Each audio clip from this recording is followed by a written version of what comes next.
It's time to watch Ironheart. Ironheart episode 2. This show can't get any worse, right?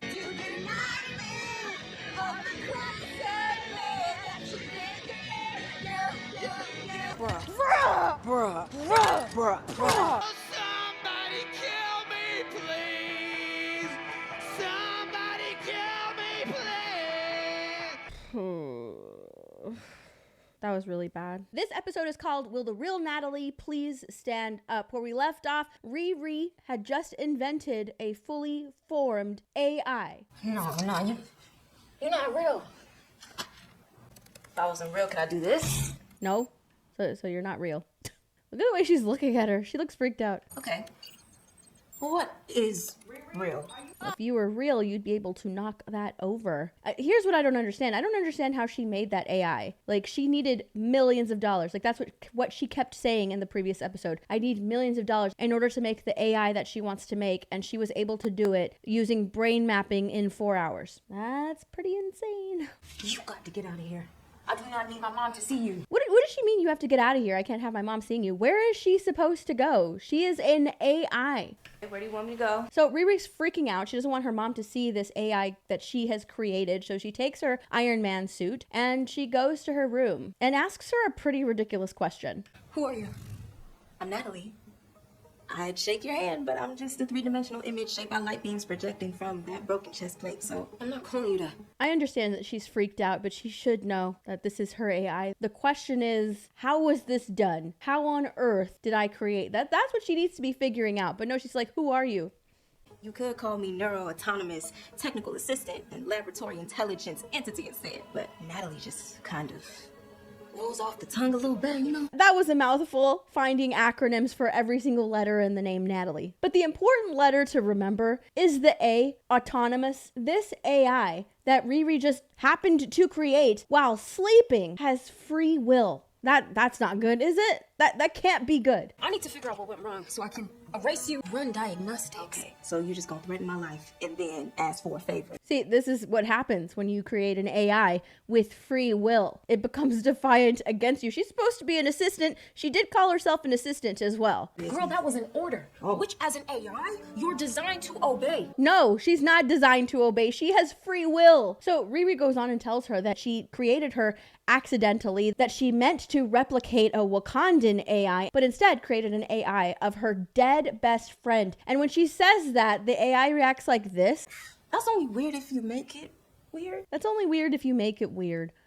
She's looking at her dead best friend, but it's only weird if you make it weird. So then Riri gets a text from her criminal friends and says that there's a team meeting. You gotta come. And her mom's coming to her room. And the AI asks if she can talk to her mom. And she's like, no. And she's like, why not? I want to talk to your mom. Like, this AI thinks that it's an actual person. You got a boy in here? No.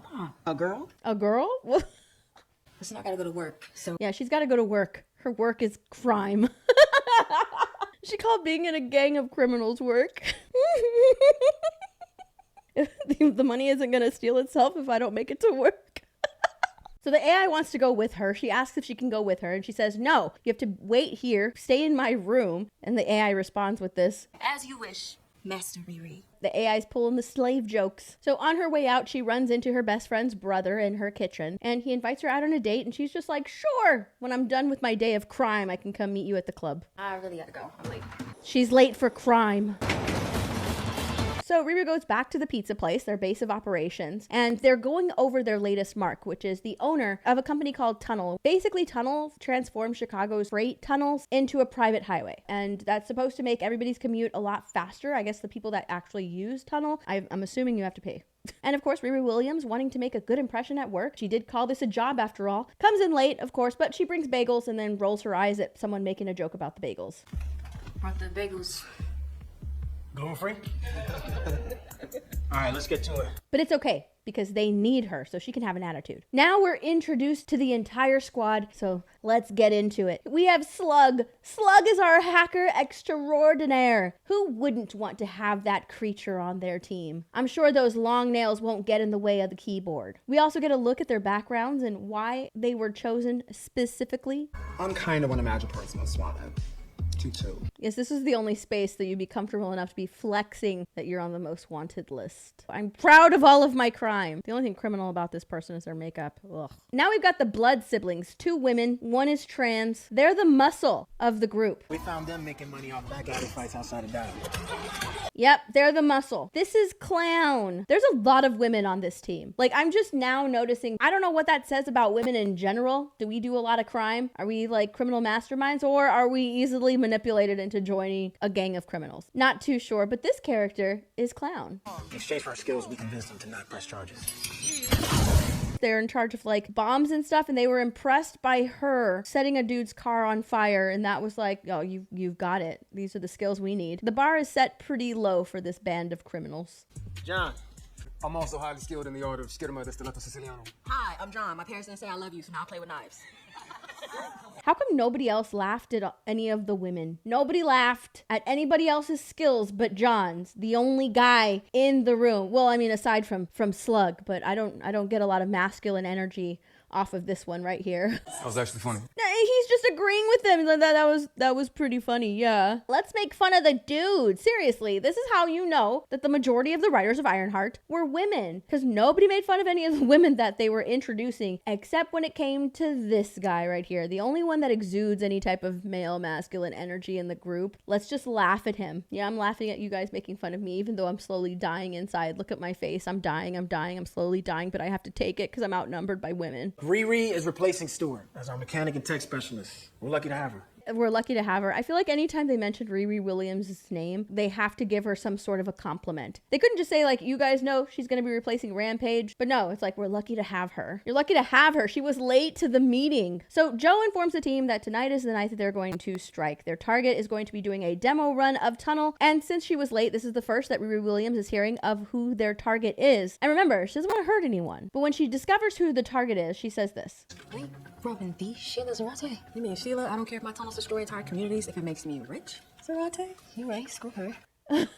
Doesn't want to hurt anyone, but screw her. This is our hero, by the way. Even though I think she's a villain, but this is supposed to be the hero. Like, seriously, all she said was, I don't care if my tunnels destroy entire communities. The way they explain these tunnels is that they were already there. That's how it was explained. They were using already existing tunnels. So the tunnels were already there. They're just using them in a different way. But apparently these already existing tunnels are destroying communities. So she deserves to be extorted. Sure, totally makes sense. So Riri's job is to take this flash drive, plug it in, so that way Slug can control the entire tunnel system. Strong enough to blow through thick layers of concrete without causing any damage below. And she's quiet.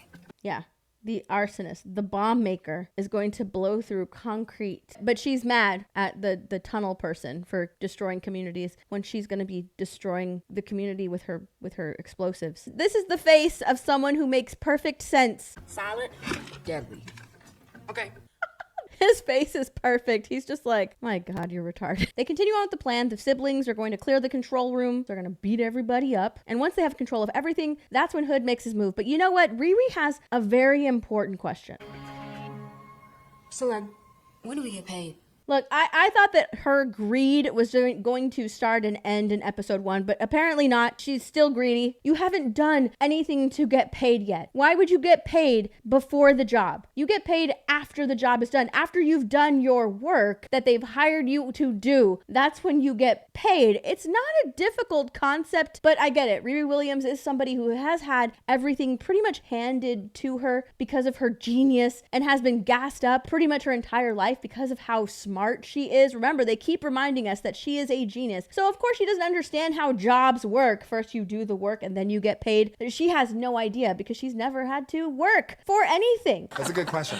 Yeah, even though it's a stupid question, you have to have somebody say, oh, that's a good question. And that suit better be ready.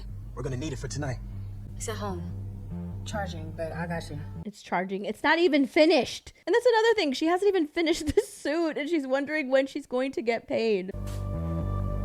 Look at the way she's looking at him. She's like, you couldn't have paid me before the job. Why didn't you pay me now? I have to actually work. So Riri's working on her suit and it doesn't work. She needs parts for her suit. So her best friend AI braves the darkest corners of the internet and finds the person closest to them who happens to have all the parts that they need. And while she's doing that, she's getting really excited saying, oh my gosh, besties, we're breaking the law together. And she tells Riri of a memory that she has of them two in her dad's car singing Bonnie and Clyde. And Riri is rightfully confused and asks her this question. How do you know that? Hey, you mean all 3 Bonnie in class? No, how do you remember something that Never mind. Doesn't matter. Never mind, it doesn't matter. This AI has memories. She asks her how, but then says it doesn't matter. Riri's not concerned because she's not bringing the AI with her. In fact, she imprisons the AI in her laptop and tells her, stay in the laptop, don't worry, there's games for you to be entertained. So remember that little boy from the first episode who used his wagon to walk Riri home? Well, she pays this little boy to use his wagon for the day. No, I can give you 20. Make it 40, you got a deal. She's gonna roll this suit to a stranger who does dealings on the black market. Okay, just want to make sure that you understand what's going on, because normally that wouldn't seem like a very smart idea. Bringing your high-tech suit to somebody who does dealings of, tech on the black market. But Riri is a genius. She thinks that this is a good idea, so we're gonna move along. Oh, also, mind you, she has not been paid yet either, and she's constantly complaining that she is broke in the very first episode, so I am just assuming that she is going there to steal. Like, that is her plan. But anyways, we are introduced to the black market seller, and it's like she knew that this guy was a complete wimp, because this is him. Hey, neighbor. Hello. You should stop letting your dog poop on my lawn. Oh, sorry, Joe, but Hudson and I just got our yard done. Oh, light bulb. How about you just pick up after them? Does that work? I'll let it put back, Joe. This is probably the weakest male character that I've ever seen in the Marvel Cinematic Universe. Can't even get this lady to pick up the poop off of his lawn, and says that he totes understands. Oh my god, this is pathetic. This just shows what little respect that the women writers of the show have for men. Like, this is such a weak character. He can't even stand up to a woman whose dog pooped on his lawn. Only slightly bruised. I can still make my world famous jam. Thank you for your help. I'm Joe. He makes jam. So anyways, Riri introduces herself to him and, kind of lies and says, oh, I'm selling chocolate bars. And he's like, oh, you need a permit for that, but you know what? But I'm willing to look the other way for an underprivileged youth. She takes this as an insult. Of course, they have to throw a little bit of racism in the show, because why else would this black girl be in this predominantly white neighborhood if she wasn't an underprivileged youth asking white people for money? Oh my god, this show is crazy. How much for a bar? One repulsor transmitter, micro brain machine interface system, and nanosorber thing. Maybe we should take this inside. He has a live, laugh, love sign in his house. This is just a sad man. So she does say, let's take this inside. He lets her go inside the house with her suit, and she proceeds to ransack his home looking for the parts. I mean, she goes through everything. Where is your stash? You've got the wrong guy. Maybe whoever you're looking for lived here before me and forgot to change his address on the black market. I told you, she was going there to steal. And he's allowing this to happen because he's such a weak man. Like, the audacity of this hero. This is a hero, by the way. Rummaging through this man's house so she can steal. This is our hero. But you know what? Rummaging attempted theft is not all. She has to add blackmail to her list of crimes. If you don't work with me here, the FBI gets a call from a concerned neighbor, and you'll rot in federal prison. Oh my god, I totally forgot this was Alden Ehrenreich. I totally forgot this was Han Solo. Blackmail. She's saying that she's going to pose as one of his white neighbors, a concerned citizen, and report him to the FBI if he doesn't give her what she wants. Just hand everything over, and then you can get back to making your persimmon jam. Just hand everything over. We're supposed to be rooting for her. We're supposed to be rooting for her decision, for all of these decisions that she's making. Yes, Joe, hand it over. Give it to our hero, Riri. I mean, the villain. Like, she's a thief. We're supposed to be rooting and wanting her to finish her suit, but not for good reasons, because she's just going to use that suit to commit more crime. So why on earth would they want the audience to be rooting for crime? This is not a good person. This is not a good person with morals. This is someone who is incredibly corrupt, someone who is incredibly greedy, because she's willing to do whatever it takes to get what she wants. And they're asking the audience to root for this person? This is such a terrible show. This is an awful character. I don't understand how anybody can get behind this character and say that every single decision she's making is the correct one. Like, I cannot see anybody saying that. Anyways, he tells her that he doesn't keep any of the things that she is looking for in his house. He keeps it in a warehouse. And she's just like, well, tell me where it is. I can go alone and just take what I need. And he tells her, you can't go alone. Everything is protected by a biometric retinal scanner, and he would very much like to keep his eyes. And she actually takes what he tells her as like an insult. Like, the reaction that she gives, you cannot tell me that this reaction that she gives is anything short of a villainous reaction. Really like to keep both my eyes, please. look at that face. That is the face of a villain. This is the show about a villain. It's almost as if she's considering ripping out his eye so he doesn't have to go with her, while being insulted at the same time. He drives her to the warehouse, putting the Iron Man suit on top of her car and covering it with this blanket. Oh my God, I completely forgot to tell you where she got this blanket. She stole it. She stole it. She stole it from somebody sleeping. This man is sleeping and she stole it. She just stole the blanket or the flag, whatever the heck this is. She stole it. Anyways, they're driving over to his warehouse and her AI decides to start texting her saying, I figured out how to text. And Riri decides to just ignore her texts. But then something else happens. Like, this guy isn't humiliated enough. They needed to humiliate him even further. He starts crying. He starts crying out of nowhere. And she was like, is it because you got blackmailed? He's like, no, it's because I don't want to give my stuff away to a stranger. I don't want to give my collection away. You're taking away my entire collection. I'm not even joking. This is the weakest man that I have ever seen in the MCU. What other shady things are you into? Get out of here, as if you're in any position right now to stand on some moral high ground. You are literally blackmailing this man, stealing from him. I don't think your morals are exactly straight and narrow for you to be judging him at this very moment while he's taking you somewhere so you can steal from him. Anyway, she sees him crying and she decides, I'm gonna take some pity on you. So she decides to teach Joe a lesson on respect, that you need to demand respect, not earned. You don't earn respect. You have to demand respect. And that's such a twisted worldview, right? Demand everything, earn nothing. But I can understand why she thinks that way. That's basically what we've been seeing since the start of the show. She hasn't really had to earn anything because everything's just been handed to her because she's such a genius. So of course she has this type of a worldview. And he replies with this, which she absolutely loves hearing. Well, that's easy for you to say. You have a menacing iron suit. People have no choice but to respect it. Look at that. Look at that smug little smile. And why? Why is she smiling like that? Because that's what she told her best friend's brother. That if I'm able to make this suit better than anyone, better than Tony Stark, people will have no choice but to respect me. And that's exactly what she wants. She wants this reaction from everyone around her. No choice but to respect this person because they have a menacing Iron Man suit. I'm telling you, this is a villain. Bruh, you were born with that kind of power. But she has to be a victim too. You were born with white skin. People automatically respect you. You don't have to earn it. You don't have to have an iron suit. You just have white skin. Don't let Frank or your shitty neighbor or anybody else walk all over you. Except for me. I'm allowed because I got the menacing iron suit. Except for me because I'm currently stealing from you. Don't get emboldened right this second. I still need to steal from you first. So he doesn't say anything right away. He just takes in these wise words from Riri Williams. And to help and assist with that absorption of great knowledge, they decided to sing a duet together. He calls on the power of Alanis Morissette. I'm not even joking.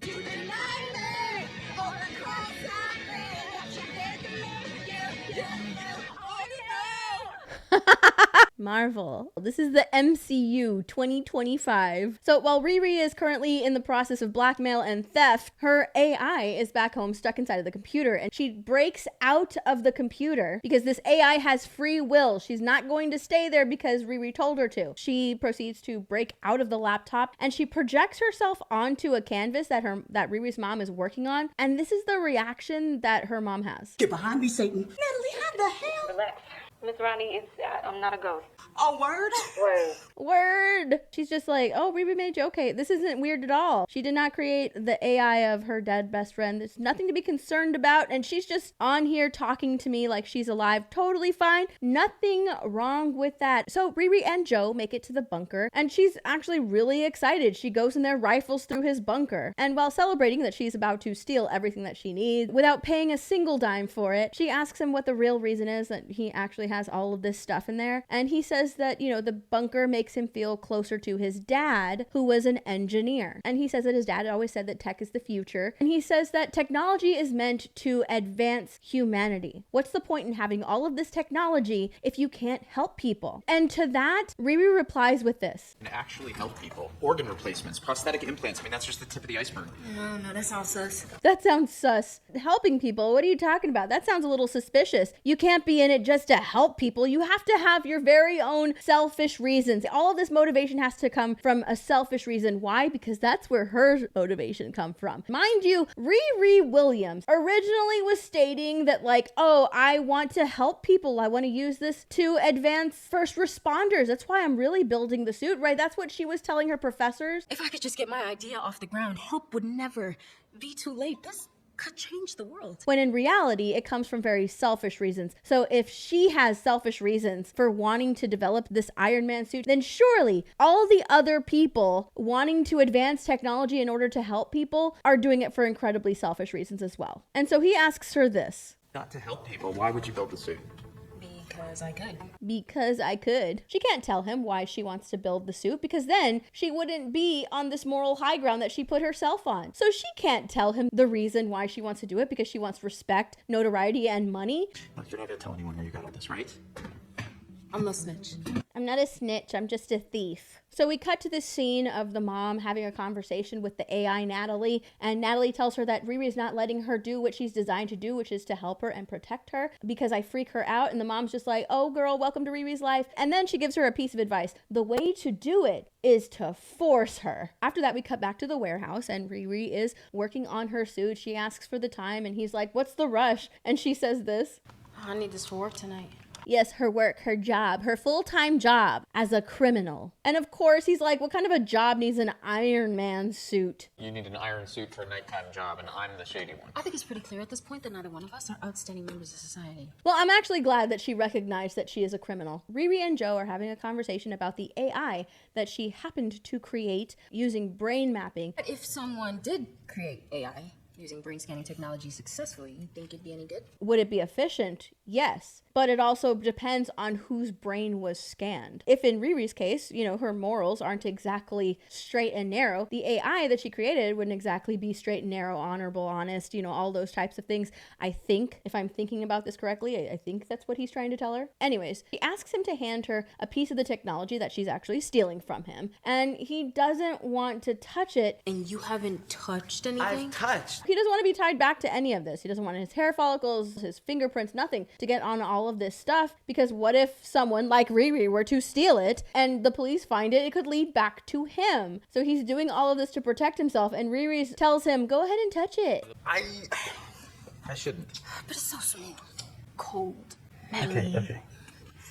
Of course, because if I'm going to get my fingerprints all over it, you're going to get your fingerprints all over it. Because if I'm going down, you're going down. Then Clown texts her and is like, where are you? Of course, she's late. And so she tells Joe, like, oh, I have to leave now. And then, like, look at this face that she's making to him. She's just like, I did that. Look, thank you. Thank you, Joe. Thank you for letting me manipulate you and blackmail you and steal from you. Now I can make my suit. Thanks so much. My suit works now. I don't even know. Is this supposed to be a hero moment for her? Like, are we supposed to be clapping? Like, good job. You completed your suit. Yay, it's working now. Because remember, she just stole from this man. Like, yeah, he's a black market dealer, but this is our hero. But she's just like, thank you. Thank you so much, Joe. Thanks for letting me steal from you. Now I can go to my night job of committing more crime. Like, what the fuck? And then Joe just smiles back like, yeah, thank you. Thank you so much for stealing from me. Deuces. Deuces. Look at his face here. He looks pissed. Like, when I first watched this, I legitimately thought that he was like so mad that she blackmailed him, that the whole like weak guy persona was just a front, that he was actually like this evil guy. No, I'm giving the show way too much credit. He's actually that weak. He's just, for whatever reason, making this face. He does eventually get his revenge at the end, just not how you think. Now the plan is in action. We see the cousin and the siblings take over the security area. They beat everybody up. Clown, the person who's upset because the owner of Tunnel is destroying the communities, destroys a community. And then Riri arrives to do her job. She's got to plug in that little flash drive so that their crew can get control of Tunnel. Hey girl, how's the high school? She gets distracted because her AI came back and puts herself right in the front path where she can't see beyond the AI. Like, that's a very smart AI. But she frightens Riri, and Riri ends up dropping the flash drive that she needs to plug in order for the crew to get control of Tunnel. Just made me drop the hard drive with Slug's virus, and now I'm screwed. Riri must have lost the drive. It's not in the tunnel anymore. And her AI Natalie is like, no, don't worry. I can help you do this. I can assist you in your crime. I can fix it. How? There's another way to shut down the system. How? Don't worry, Riri, she got you. She's gonna help you commit your crime. Not to worry, you will get paid. Can you get us back on with Riri? Of course I can. It's just gonna take a minute, Zaddy. Did he call him Zaddy? Oh my god. Don't Google Zaddy. So Natalie's helping Riri break in a different way, and then she proceeds to tell her this. You about to get crushed like a pop can. So her life is on the line, about to get squished like a pop can, and so Riri has no choice but to reach out to the group, and when she does, they tell her this. Yo, Slug! Oh, girl. We thought she was dead. So Riri detaches her hand. When she pulls this, Slug is going to reset the system, and by doing that, they're able to gain control of the system. Slug, it's down. Quickly. Wait, how is he typing? Oh, I gotta slow this down. Can I slow this down?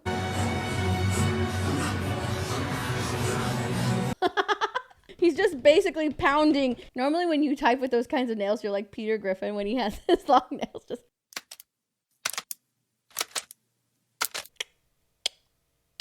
So they're able to shut down the system as planned, and we find out where Parker has been this whole time. Just sitting next to her. He's been sitting next to her the whole time. If he coughed, could she hear him? They said he was holding his breath. Damn it. Parker can't hold his breath all night. I wonder, if she had thrown her purse into the passenger side of the seat, would it have bounced off of him and onto the floor? Could she see the indent in the seat? They said he was holding his breath, so obviously she could hear him breathing. Like, what if he had to sneeze? He's just sitting there? It just seems like a really weird plan. Hood's plan is to have her sign a contract. Now, this contract involves Tunnel hiring him and all of the people that work for him on Tunnel's payroll. They'll get six-figure salaries, benefits, free access to the Tunnel highway, and equity in the company as well. Otherwise, they'll continue control of the Tunnel's highways, and if she wants that control back, she needs to sign the contract. She tries to get away, but he doesn't let her, and basically puts her in this position of you have no choice but to sign it, so she does sign it. And after that really tense scene, we get this one. Bruh. They are so excited that they just committed crime. And of course, there's a police officer there.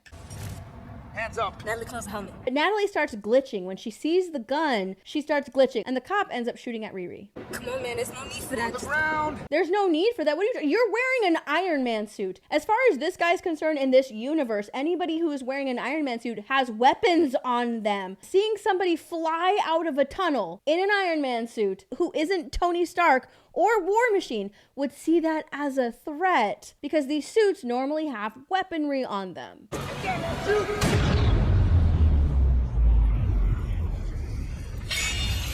Someone shoots from around the corner, curving the bullet, and it ends up being Hood. Yeah, don't worry about it. It'll be fine. So we go back to their lair. I'm going to call them lair because you know what? They're villains, all right? They're villains. They're a bunch of criminals. I'm calling it their lair. So we're back at the lair of these villains, of these criminals, and they're throwing a party because now they're rich. Their plan was successful. They got her to sign. They're all rich. But Riri is upset. She doesn't want to join the party. So Clown's like, why aren't you celebrating? Why aren't you excited? We're rich. And Riri's like, yeah, but someone almost died. Because remember, Riri's like, I don't want to hurt anybody. I just want to steal and commit extortion. Even though those things hurt people too, but this is different. I can relate to it, so I don't like it. And then she finally asks Clown, like, what do you know of Parker? Like, what's Parker's deal? He shot a gun, so now I'm suspicious of him. I wasn't before when he almost tried to kill me in order to recruit me into his gang of criminals, but now I'm suspicious. I saw him shoot a gun at an officer's shoulder, so now I'm suspicious of Parker. I heard he jacked it from Kochek at Bottom Lounge. Then someone else was saying that he, like, wrestled it off a demon, but, yo, I think it's just, like, vintage Hermes. He could be a demon. He could have gotten the hood off of a demon, but it's just vintage Hermes.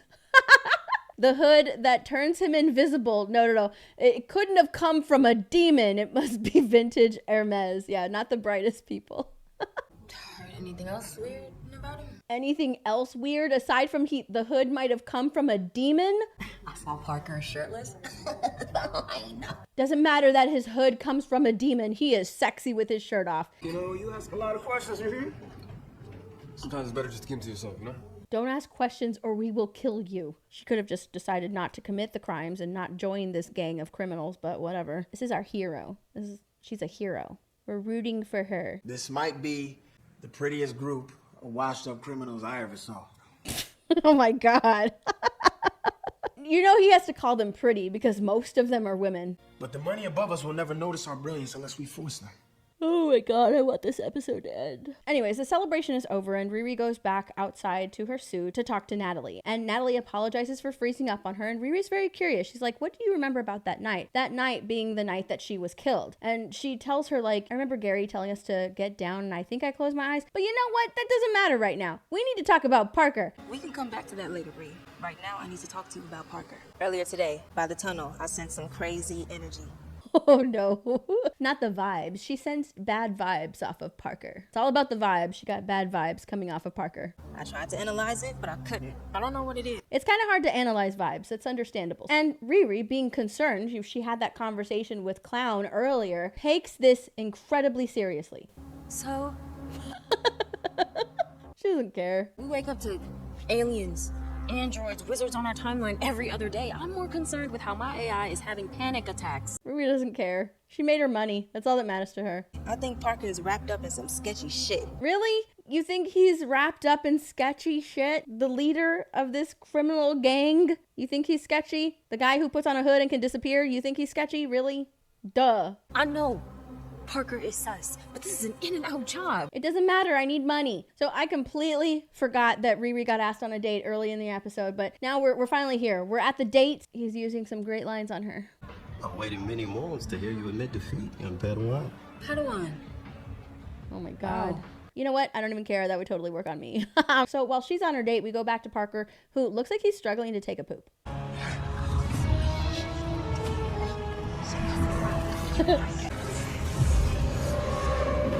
You know it was a bad poop when you have to take a shower afterwards.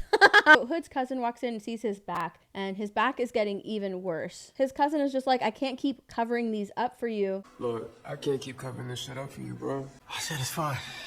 Look what it's doing to you. Price I gotta pay. And then we get probably one of the saddest scenes that I've seen in the show. It's actually a good scene. It's the mom telling Riri that, you know, she had a conversation with Natalie and how impressed she was with Riri creating this AI. It's like you brought back her entire soul.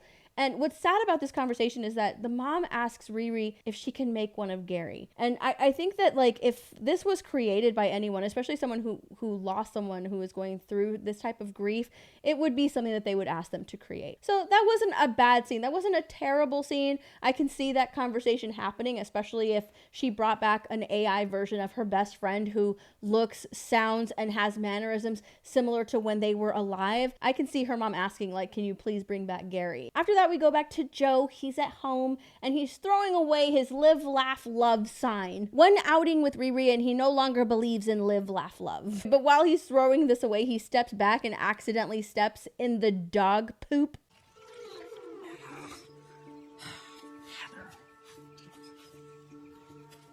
And inspired by Riri, he decides to get some revenge on Heather for her dog pooping in his yard again. So he turns around, goes back inside, and grabs some clippers and starts clipping away. This is his revenge. This is him standing up for himself like Riri taught him to do. And taking a trophy with him in the process, while remembering the Alanis Morissette that they sang in the car together. And that is episode 2 of Ironheart. More crime, but not just crime, also manipulation and blackmail. Not just done by the criminals, but also done by our hero, or our villain. She's a villain, I'm sorry, but she is a villain. Riri Williams. What a great role model. Someone to look up to, someone to be inspired by. All you have to do is blackmail, steal, join a gang, and you too can be just like Riri Williams, Ironheart. So thank you guys so much for watching this video. Thank you for suffering along with me. I don't like this show at all, but that's okay. Episode 3 review is going to be coming very soon. Anyways, guys, that's it for me. Let me know what y'all think in those comments down below, and I'll see you in my next video. Bye, everyone.